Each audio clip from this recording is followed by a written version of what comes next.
सम्माननीय सभामुख महोदय, हामी देश कोभिड-19 को कारणले आक्रान्त भइरहेको, जनता पीडामा छटपटाइरहेको एउटा विशेष परिस्थितिमा आज बाध्यात्मक रूपमा यो विशेष प्रकारको अधिवेशनमा उपस्थित भएका छौं र सरकारको बारेमा छलफल गर्दैछौं। सबभन्दा पहिला त म कोभिड-19 को दोस्रो लहरको कारण मृत्युवरण गरेका सम्पूर्ण मृतकहरूप्रति हार्दिक श्रद्धासुमन प्रकट गर्न चाहन्छु। सबै संक्रमित नागरिकहरूको शीघ्र स्वास्थ्य लाभको कामना गर्न चाहन्छु र सुरुदेखि कोभिड-19 महामारीको सुरुवात भएदेखि नै यो महामारीका विरुद्ध लड्नको लागि देशका सबै राजनीतिक शक्ति, नागरिक समाज, पत्रकार, बुद्धिजीवी र सबै स्तरका सरकारहरूको एउटा समन्वय गर्ने संरचना चाहिन्छ र सामूहिक प्रतिवादबाट मात्रै यो महामारीको सामना गर्न सकिन्छ भनेर मैले 1.5 वर्ष अगाडि राखेको प्रस्तावलाई स्मरण गर्दै फेरि एकचोटि यो दोस्रो लहर जो अझ तीव्र गतिमा, अझ भयावह रूपमा अगाडि बढेको छ, यसको सामना गर्न देशका सबै शक्तिहरूको समन्वयको निम्ति म सबैसँग अपिल गर्न चाहन्छु र आफ्नो तर्फबाट त्यसमा पूर्ण सहयोग रहने प्रतिबद्धता व्यक्त गर्न चाहन्छु। यति भनिसकेपछि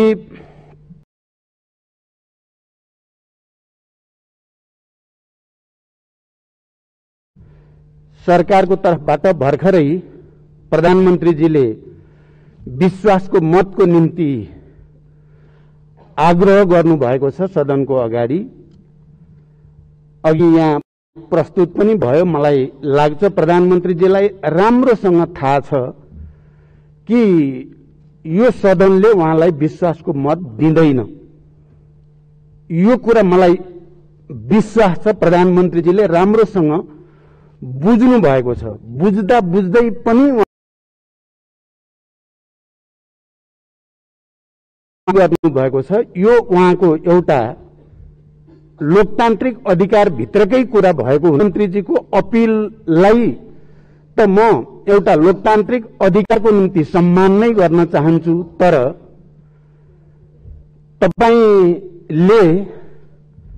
तपाईको नेतृत्वमा सरकार गठन भएदेखि गतिविधिहरूको समुच्चय हेर्दाखेरि विश्वासको मत प्राप्त गर्ने कुनै स्थिति छैन र मैले हाम्रो दलको तर्फबाट, आफ्नो पार्टीको तर्फबाट बरु सम्माननीय प्रधानमन्त्रीजीलाई मैले जस्तो कि संसद पुनर्स्थापना भएकै दिन बडो गम्भीरताको साथ भनेको थिए, तपाईले को आधारमा राजीनामा दिएर नयाँ सरकारको गठनको बाटो प्रशस्त गर्नु सबभन्दा उपयुक्त हुन्छ भन्ने सुझाव मैले राखेको थिएँ। म आज यो सम्मानित सदन अगाडि पनि सम्माननीय प्रधानमन्त्रीजीलाई मैले हिजो बहस गर्दा भनेको थिएँ, एनफ इज एनफ।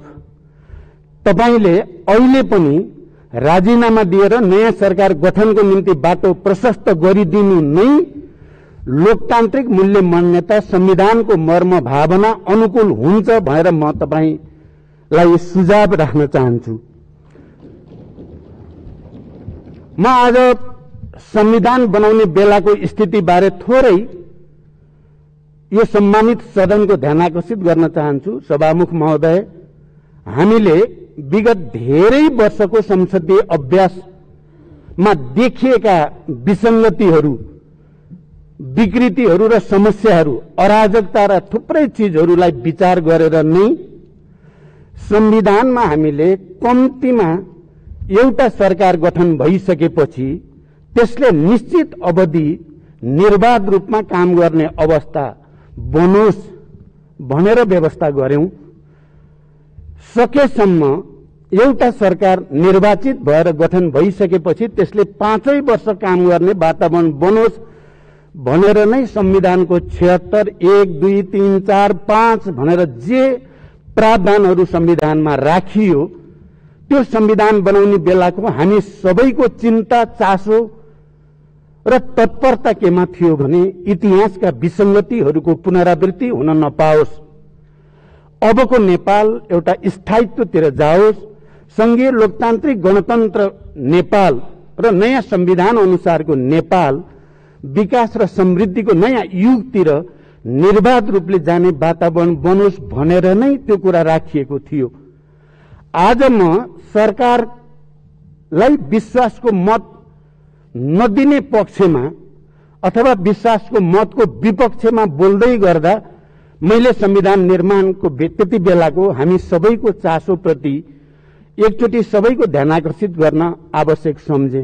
म आज साँच्चै त्यति खुसी छैन। म यो मञ्चबाट बोल्दै गर्दा हामीले के सोचेर संविधान बनायौं, स्थायित्वको परिकल्पना गर्यौं र अहिले 3 वर्ष बित्दा नबित्दै हामी फेरि विश्वासको मत, अविश्वासको प्रस्ताव, अराजकता इत्यादि को एउटा दुष्चक्रतिर फेरि नेपाल फस्न खोजेको जो अवस्था देखिएको छ, म साँच्चै नै चिन्तित छु। म यसकारण पनि कि नेपालमा शान्ति सम्झौताको एउटा हस्ताक्षरकर्ता हुनुको नाताले, संविधान सभाको प्रबल चाहिँ पक्षधर हुनुको नाताले, संघीय लोकतान्त्रिक गणतन्त्र घोषणा गर्ने प्रक्रियाको एउटा नेताको हैसियतले मैले संविधान बनाउने बेलामा तपाईँ हामीले नै अहिलेका नेताहरूको यही टिमले नै हो हामीले विगतका गलत परम्पराहरू दोहोरिन दिन हुँदैन, विसंगतिहरू दोहोरिन दिन हुँदैन भनेर हामीले त्यो प्रावधान राखेको हो। आज हामी फेरि उही परिस्थितिको सामना, फेरि विश्वासको मत, फेरि अविश्वास प्रस्ताव, फेरि जोड घटाउ, फेरि चाहिँ मान्छेहरूको चाहिँ झन्डै झन्डै किनबेचकै अवस्था जो देखिन थालेको छ, म गहिरो चिन्ता व्यक्त गर्न चाहन्छु। र मैले यसमा आज यसरी बोल्दै गर्दा म आफू त्यस्तो सन्तुष्टि महसुस मलाई बिल्कुलै भएको छैन।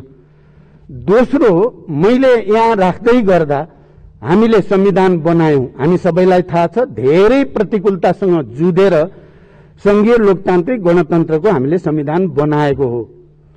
हामी सबैलाई यो कुरा पनि थाहा छ धेरै अप्ठ्याराहरूसँग जुधेर हामीले त्यो संविधान अनुसार निर्वाचनतिर देशलाई पनि लगेकै हो र निर्वाचन निर्बाध रूपले सम्पन्न गरेर एउटा नयाँ वातावरण बनाउन खोजेकै हो।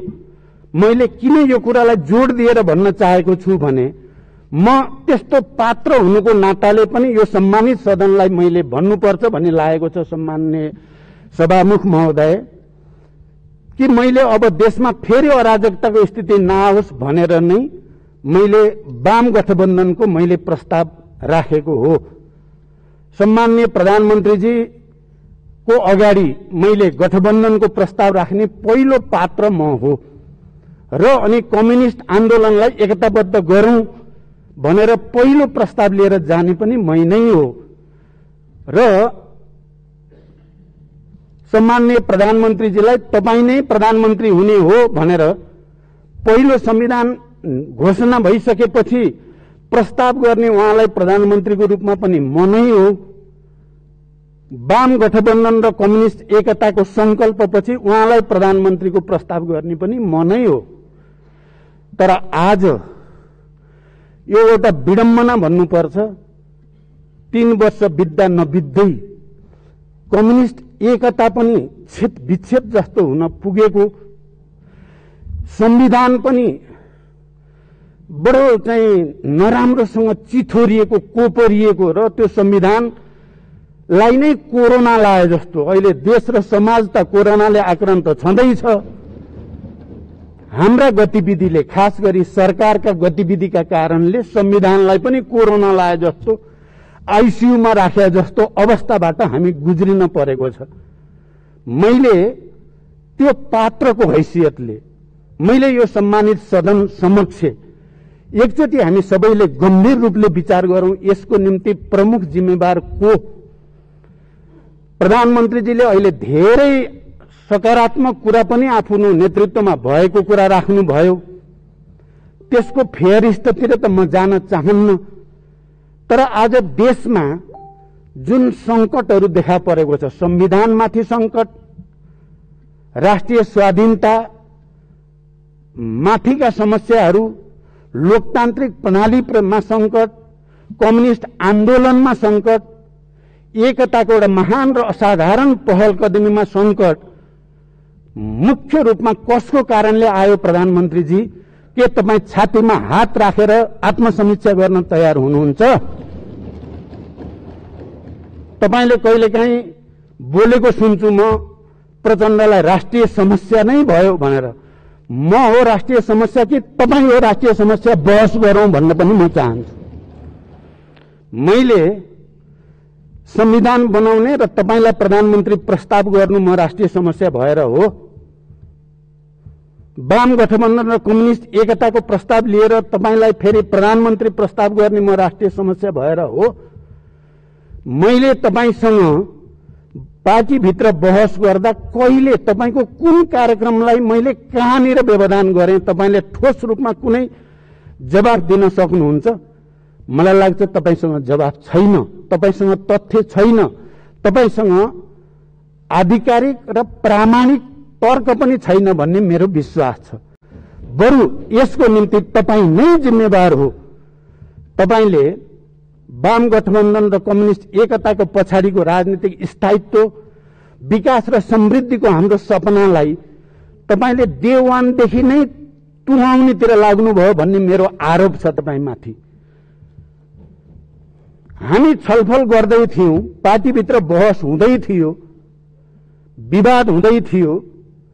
मैले प्रधानमन्त्रीको हैसियतले तपाईका क्रियाकलापहरू र पार्टी अध्यक्षको हैसियतले पनि तपाईका क्रियाकलापहरू बारे मैले टिप्पणी गरेँ, आलोचना गरेँ, विवाद गरेँ, बहस गरेँ पार्टीभित्र। पार्टीभित्रको त्यो लोकतान्त्रिक बहसलाई तपाईले पार्टीभित्रको कचिङ्गलका कारणले भनेर यो सम्मानित सदनलाई विघटन गर्ने सिफारिस गरेर न्याय गरेको हो देशप्रति, संविधानप्रति। मेरो प्रश्न छ प्रधानमन्त्रीजीलाई, तपाईको र मेरो बहस भयो, पार्टीभित्र विवाद भयो, त्यो पार्टीको आन्तरिक विषय थियो। अनि कसको रिसले कसको के भने जस्तै तपाईले हामी आपसमा भएको विवादलाई सिङ्गो देश र समाजलाई आक्रान्त हुने गरी यो सार्वभौम संसदलाई तपाईले विघटन गरेको होइन। यो संसद विघटन गर्ने मैले त भनेको थिएँ, हाम्रो संविधानले संसद विघटनको यो रूपमा परिकल्पना गरेकै छैन।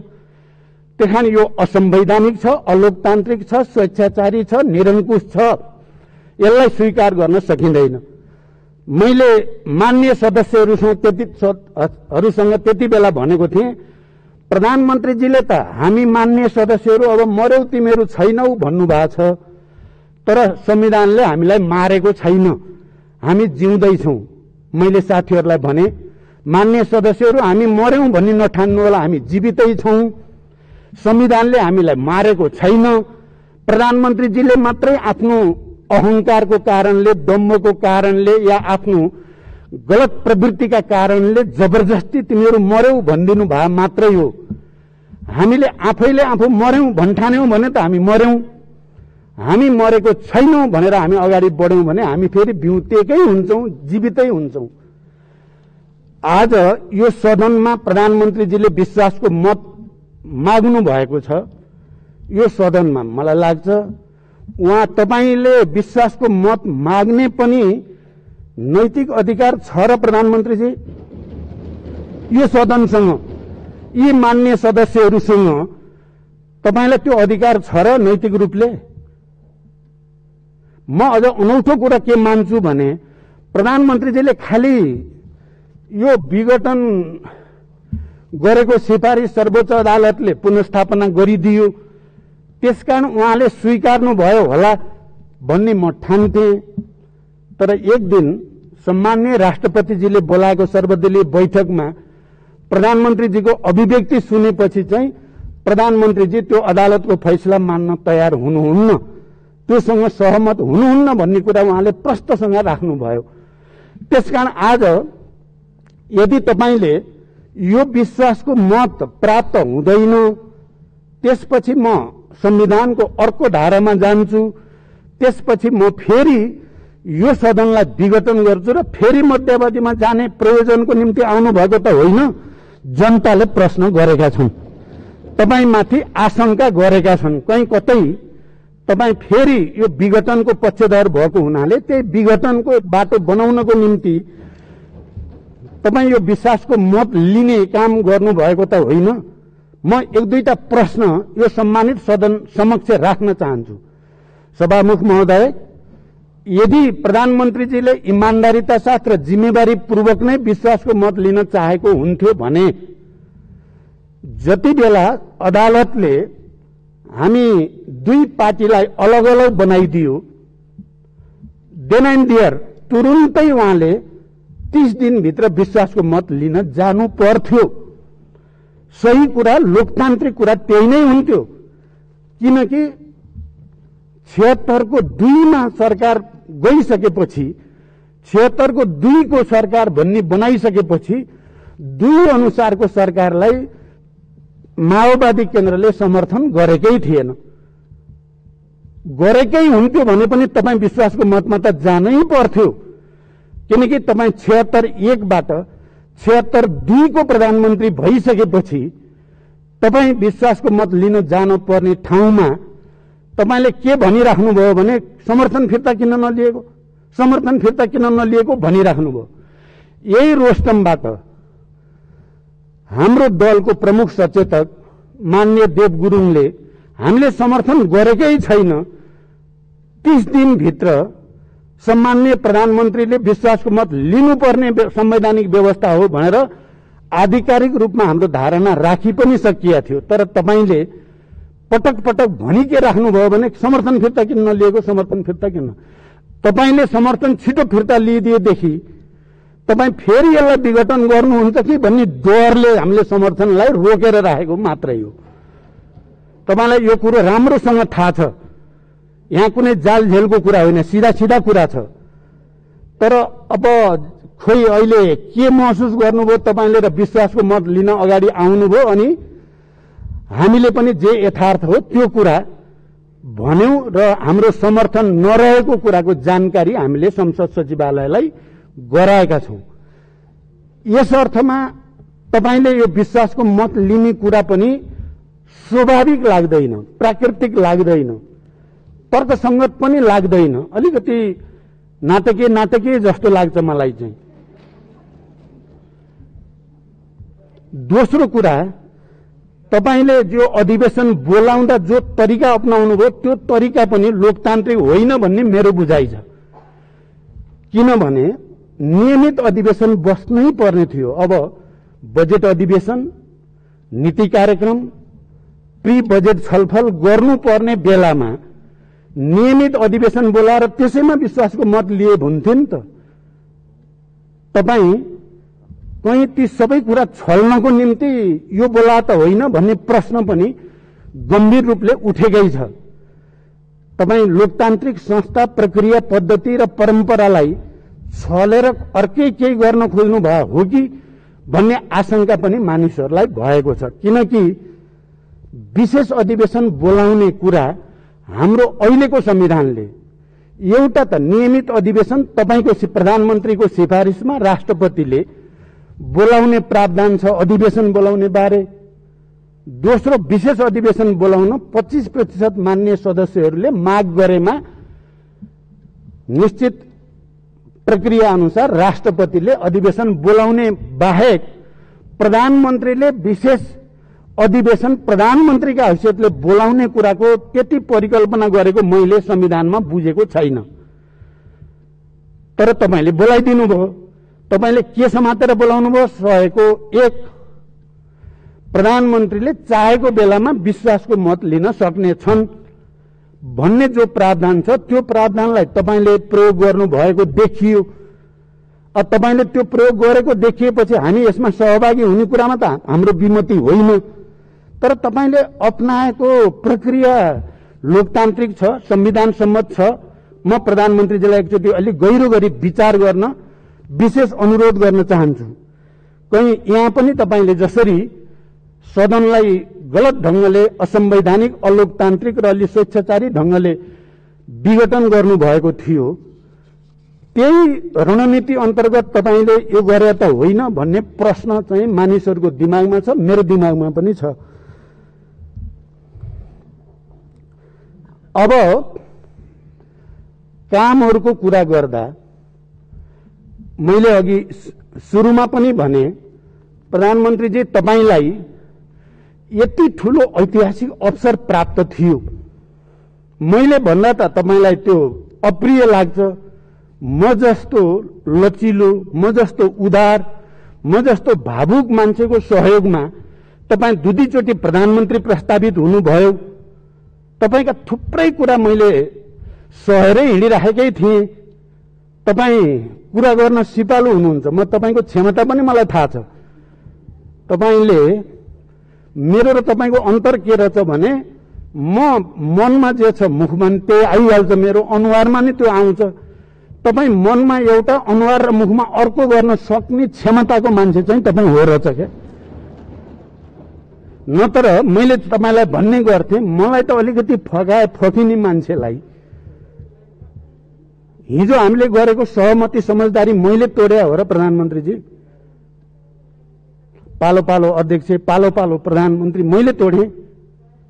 त्यसो गरेको भए आज तपाई कम्युनिस्ट आन्दोलन, यो देश कहाँ हुन्थ्यो?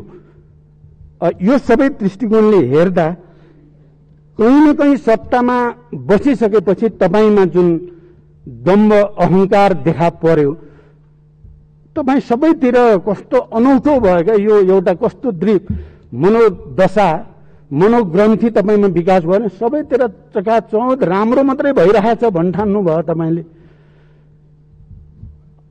भएका कुरा पनि भए भन्नुभयो, नभएका कुरा नि भए भन्नुभयो।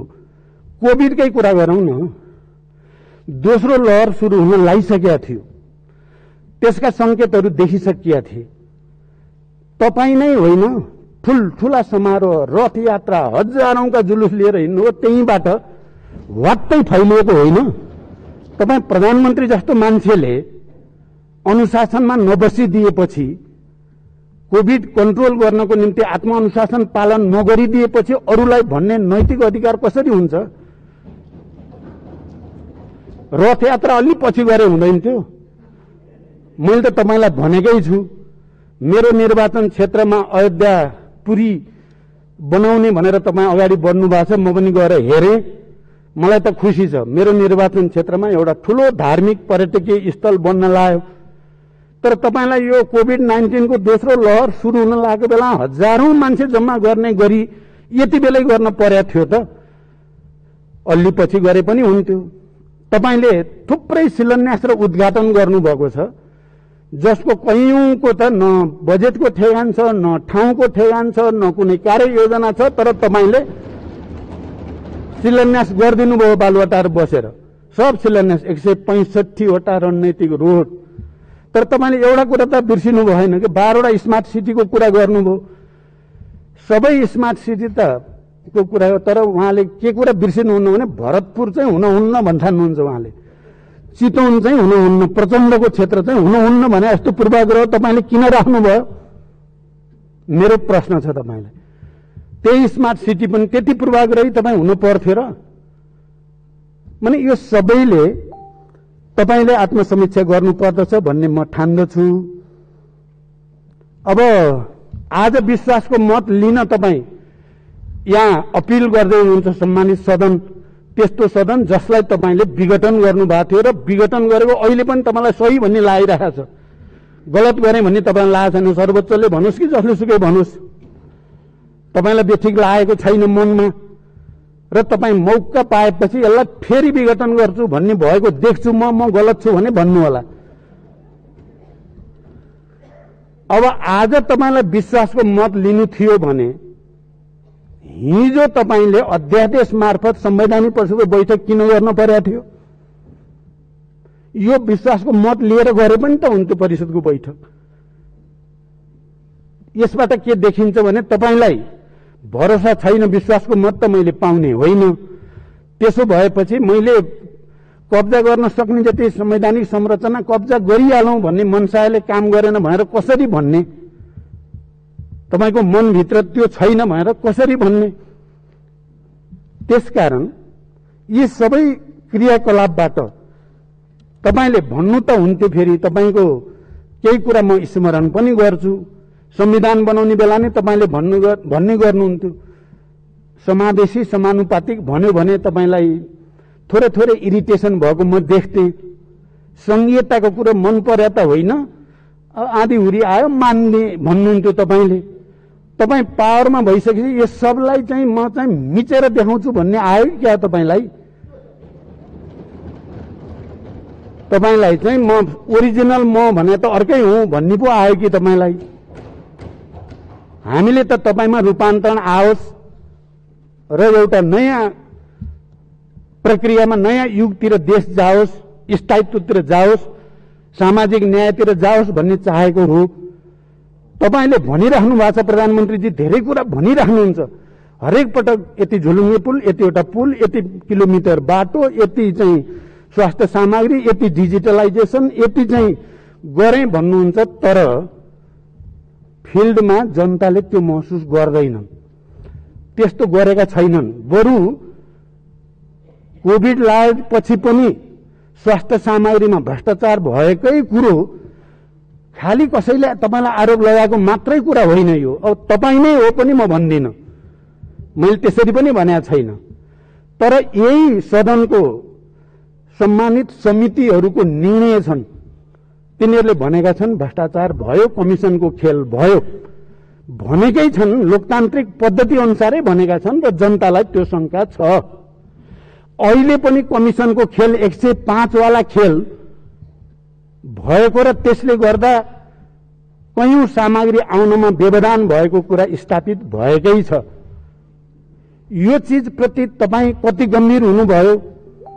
देशमा बढेको आत्महत्याको दर, त्यसलाई रोक्नको निम्ति, महिला हिंसाको दर, त्यसलाई रोक्नको निम्ति कति भयो भन्ने कुरा प्रश्न उठिराखेकै छन्। यो परिस्थितिमा तपाईकै प्रस्ताव असफल भइसकेपछि मैले त म त बडो सरल ढंगले छोड्ने खाले मान्छे पर्दो रहेछु। पहिलोचोटि प्रधानमन्त्रीबाट पदत्याग गर्दा पनि, दोस्रो चोटि पूर्व प्रधानमन्त्री माननीय शेरबहादुर देउबाजीसँग सहमति गरेर प्रधानमन्त्री छोड्दा पनि म त बडो सहज ढंगले प्रक्रिया अगाडि बढ्ने कुरा हो भन्ठान्थे। तर तपाई त यसरी च्यापेर बस्न खोजेको देखियो। तपाई ज्यान जाला बरु कुर्सी चाहिँ छोड्न हुन्न भन्नेमा तपाई दृढ हुनुहुँदो रहेछ। अब आजकल म तपाईबाट अलिअलि सिक्न बल गर्दैछु। अलिकति त केपीजीको म चाहिने भयो बानी, नत्र म फटाफट जे पनि छोड्दिने गर्दा त म त कमजोर त्यसरी पो भएको छु कि क्या हो भन्ने पर्या छ मलाई। तर तपाईको चाहिँ अति भयो भन्ने मेरो बुझाइ छ। त्यसकारण पनि यी सबै विषयमा एकचोटि समीक्षा गर्न जरुरी छ। सम्माननीय सभामुख महोदय, अब धेरै कुरा भन्दा पनि आजै सक्ने भनेको हुनाले म लामो चाहिँ भन्न पनि चाहन्न। अन्तिममा प्रधानमन्त्रीजीलाई मैले सुझाव पनि भनि नै सके। अझै पनि होइन भने अहिले प्रतिपक्षी दलको नेताको हैसियतले माननीय शेरबहादुर देउबाजीले 76-2 को सरकार बन्ने सम्भावना यही सदनभित्रबाट छ र त्यो खोजिन्छ भन्न खोज्नु भएको छ। म त्यसलाई समर्थन गर्न चाहन्छु। यही भित्र सम्भव छ। अरु बिडुङ्गो नसोचौं। यो देशलाई संविधानको हुर्मत लिने काम हामी कसैले पनि नगरौं। सहज ढंगले लोकतान्त्रिक प्रक्रियाद्वारा हामी अगाडि जाउँ र त्यसको सुरुवात आज प्रधानमन्त्रीजीले राखेको विश्वासको मतको विपक्षमा प्रधानमन्त्रीजीले सबैले मलाई भोट हाल्नुस् भन्नुभयो। म चाहिँ प्रधानमन्त्रीजी बाहेक सबैले विपक्षमा भोट हालौं, नयाँ इतिहास बन्छ भन्ने अपिल गर्दै बिदा हुन्छु। धन्यवाद।